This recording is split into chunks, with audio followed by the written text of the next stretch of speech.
Guys, the movie is so good. Thank you so much for your time. I loved it. It's fantastic. Thank you Thank very you. much. Now, Mark, as a guy with an English degree, can I say that your monologue about math was the first time in my entire life I've ever considered not hating math? You and me both, brother, because that was my downfall. I did all right in Algebra 1, but by the time I got to Algebra 2, I had to go to the teacher and say, please give me some extra assignments so if I get a D or even an F in this, it's going to throw off my whole. It's not my strong suit either, but that's what informed the character. When I read what he felt about math, I said, I know who this guy is. I'm the same way. I couldn't even get past algebra though. For me, it was like after addition and subtraction, I was done. I'm still in the trenches with that. yeah. I can't do. What, you're in ninth grade? Yeah, I'm right. starting algebra 2. It's so fun. I don't know what you're talking about. The best part about my life is knowing I never have to take another math class. I got to say, Benjamin, did you and Tom Hiddleston get any time to talk through Chuck as a character, or did you sort of find your version of him separately? We had about 5 minutes. It was the first week that he was shooting, and it was the second day that that I had been to Alabama. Mandy Moore, our choreographer, at the end of the day of I called it dance class, which it really was. Mandy recommended that I go to set and watch Tom dance, so I could take some things from his performance. And I went over there. That was when I met Mike in person for the first time, and I met Tom, and Tom was just so kind. He immediately just gave me a hug, and I remember thinking he's so tall. But yeah, there was some things that I got to. I didn't necessarily get to talk with him about the character, but I did get to take some things from his dancing and kind of put it into mine, into my performance. That's so cool. Now, was there any point on set where Mark made your day and did the Joker laugh for you? He never did the Joker laugh for me, but he made my day with stories. He has so many. I mean, one time he would tell me about his experience on the Muppet Show, and I'll never forget that. That was I think you were talking to Chelsea or I don't even remember. That. But yeah, I mean, come on. There are certain moments in your life. Whoever dreamed that I'd share the stage with Kermit and Fozzie and Miss Piggy, all my childhood idols. That's so cool. Mark, you're probably going to be asked this a bajillion times, but now that the Ray movie is official, would you be up for making an appearance as a Force ghost? In what? The Ray movie, it's officially happening, I guess. I was just going to see. I don't know about that.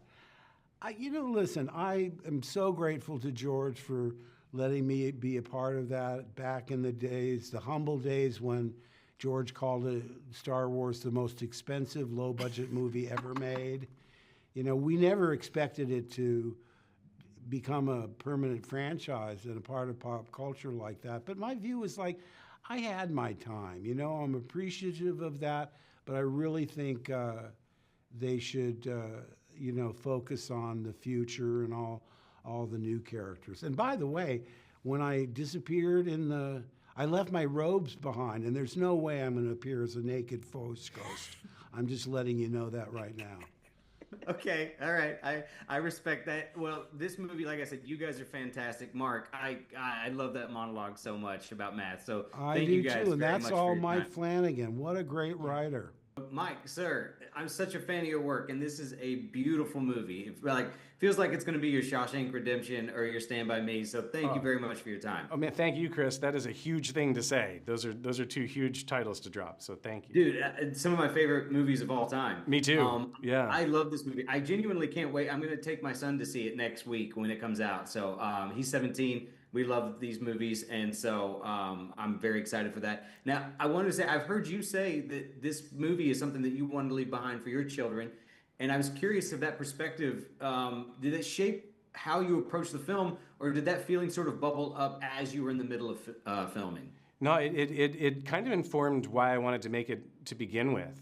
I had first read the story in April 2020, so it was right as the COVID shutdown had hit.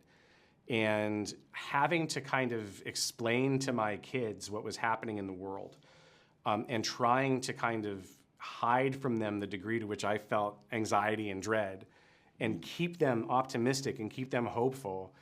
I didn't know how to do that. And the story that Stephen King wrote did that for me.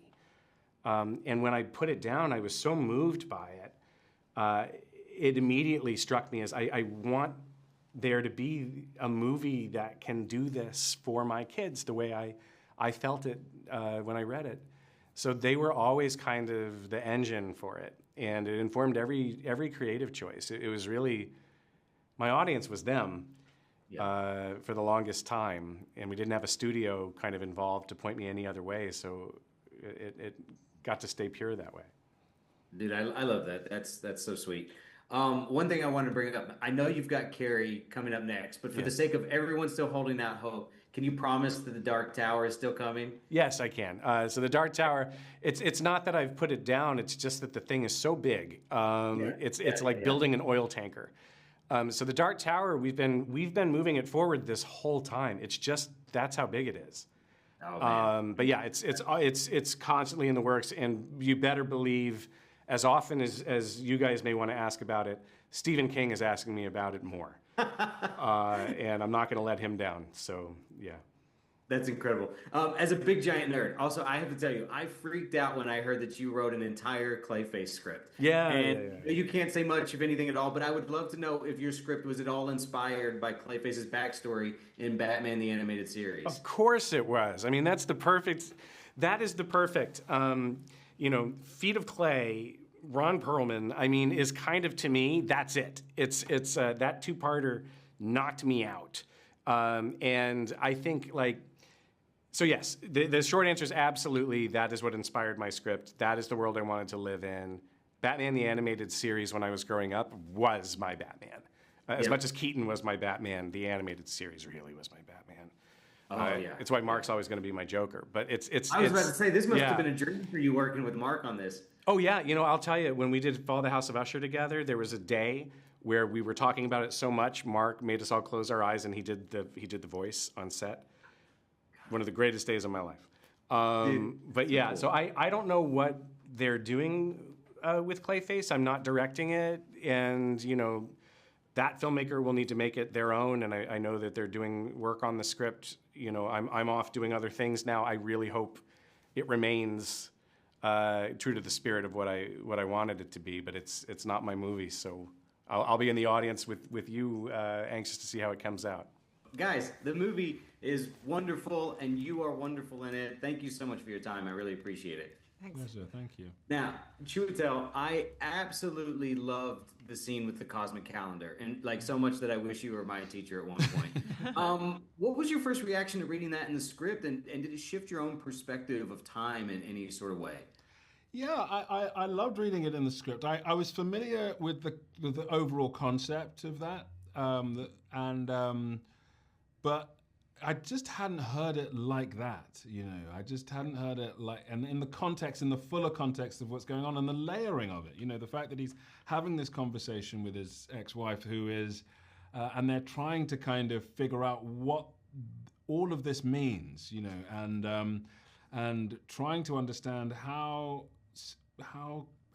first of all, sort of how insignificant it all is in a weird way, but also at exactly the same time how important and how special it is, and somehow that speech is able to do both things. It's able to be sort of comforting in its generality of the vastness of the universe, but also dominates this idea of how important every individual is. So I loved it. Yeah, it was beautifully done. I mean, it was so fantastic. Karen, one thing I wanted to ask you about, Felicia is part of a hospital unit known as the Suicide Squad. Mm-hmm. And as a big, giant geek, I have to ask if this was just one big happy coincidence, or was that in some way a nod to your work with James Gunn? Well, I didn't come up with the name, so probably not a nod, but I do appreciate that connection. Well, speaking of Nebula, I do want to know, where the hell was your chair for Doomsday? That I can't give you spoilers of that nature. I figured that it was probably already sitting in the makeup chair room, or whatever. Yeah. So. Yeah. Let's go with that. I don't like to sit with any of those actors. I like to sit on my own.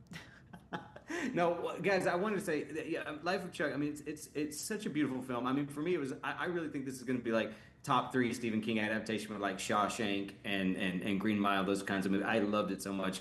And it's all about these defining moments in a person's life. And do either of you have like an act two dance moment in your own life that you think back of, like where you sort of got back in touch with something that you loved from your childhood? I mean, something that springs to my mind right now is I went to the Edinburgh Fringe Festival 2 years ago, and I was watching the show Stamptown that people that I knew were in, and they were so free as artists and performers and crazy and just improvising in the moment and listening to the audience and reacting in the moment. And I was like, God, I haven't done anything like that in such a long time. I've become so accustomed to working on screen, and it's just a completely different experience. And then they were like, do you want to just be in the show? And I had such high anxiety, and I was like, I can't do that. And then I kind of like just went, to hell with it, and did it.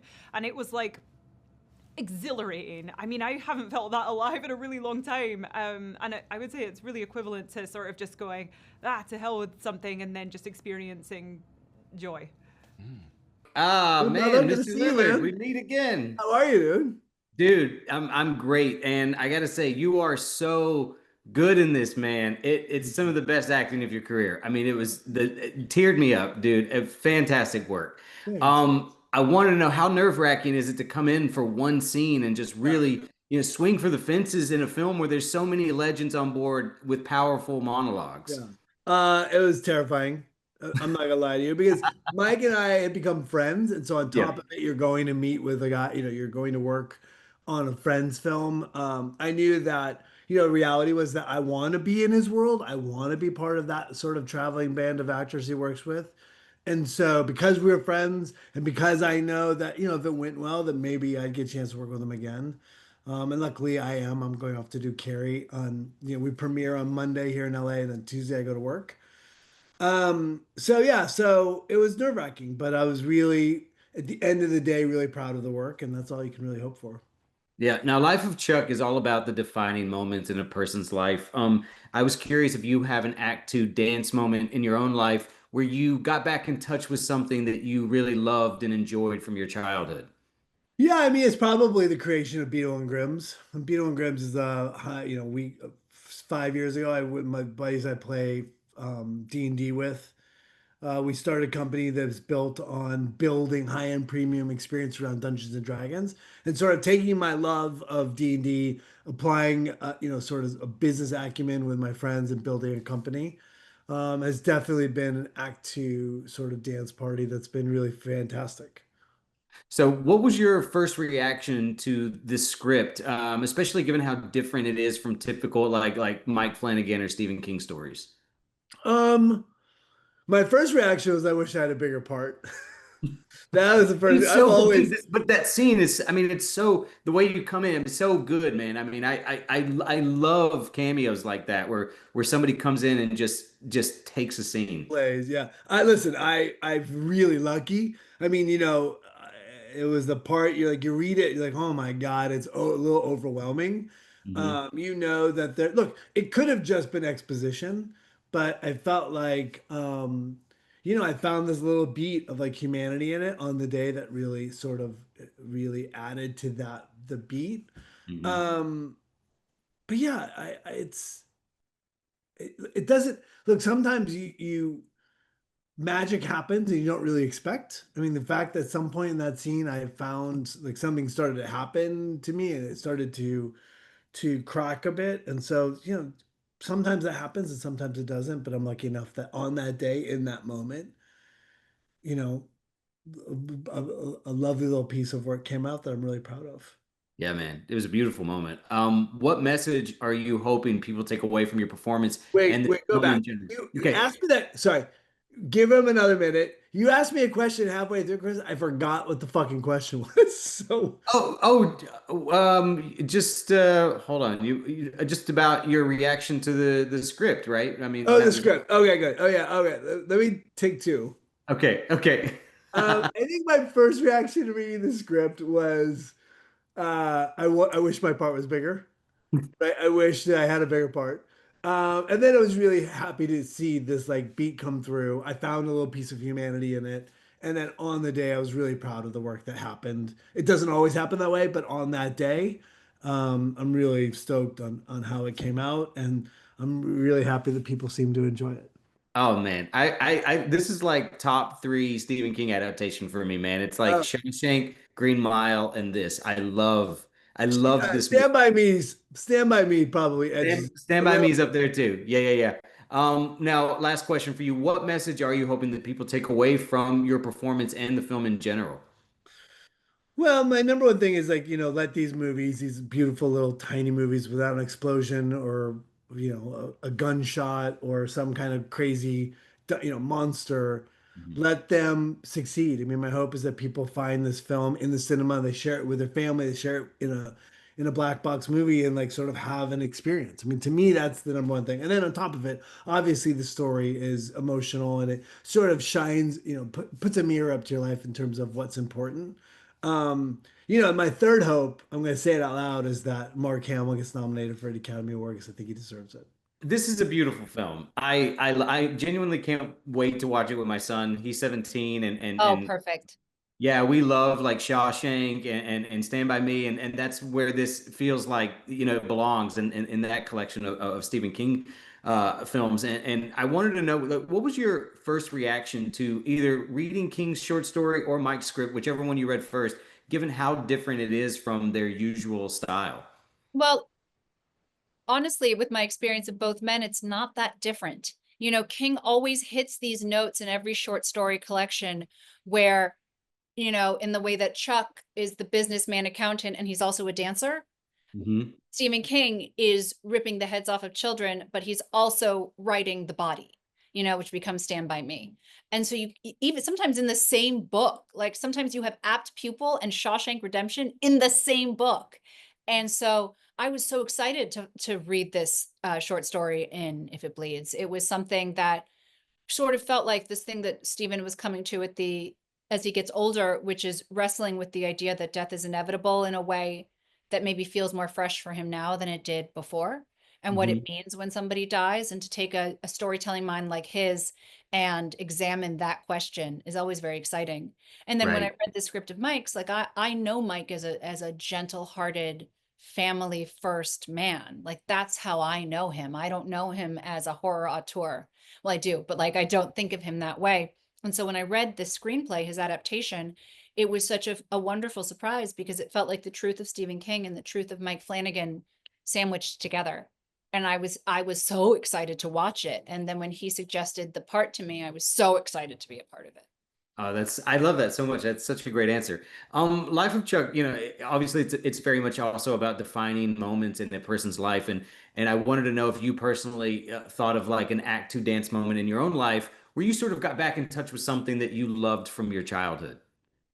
Oh, recently with my daughter, who is now 6 years old, we have gotten into just coloring.